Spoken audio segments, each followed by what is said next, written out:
Hello and welcome back. Today I'm going to talk about GRE, the Graduate Record Examination. It is a standardized test for admission into various universities and colleges in USA and Canada and some other countries. You can think of it as an international counterpart of the GATE exam, upon which I've already made a video which you can watch right here. Now, just like any other exam, GRE2 has lots of aspects. It has a very well structured question paper pattern, but today I'm not going to dive very deep into the question paper. Today I'm going to give you a very brief yet precise overview of what GRE actually is, where is it applicable, what are the eligibility criteria, and of course the timeline of the test.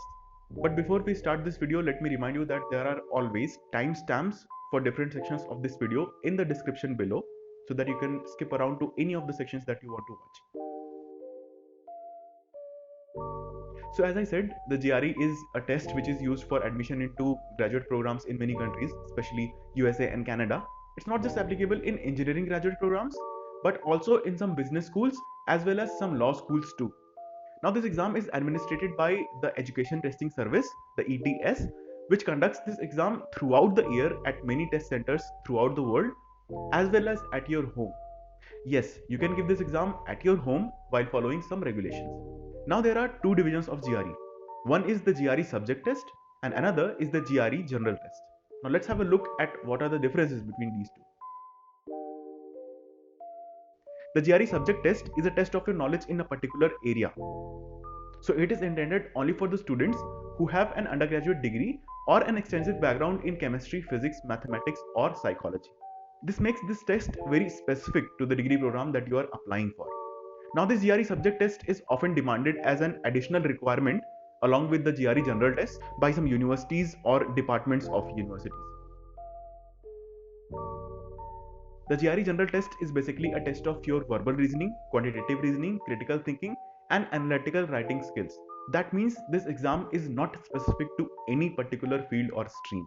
So it has only three sections: verbal reasoning, quantitative reasoning and analytical writing, which have questions which test these skills only.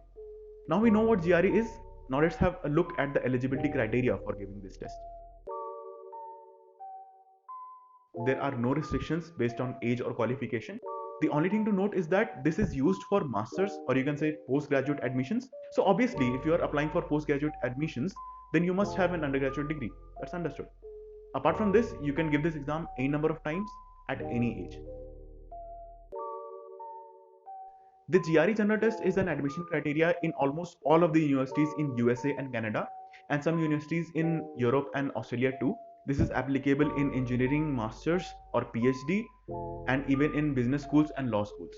Whereas the GRE Subject Test is used as an additional criteria for admission into some of the departments of some universities.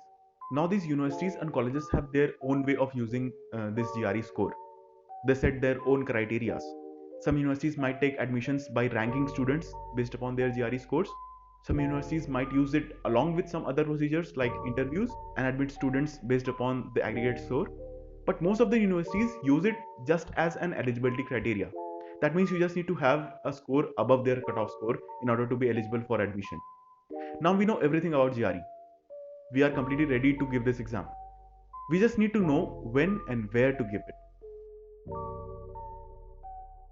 The GRE General Test is taken throughout the year at Prometric test centers which are regulated by the ETS, as well as some other authorized places outside these test centers, and also at your home.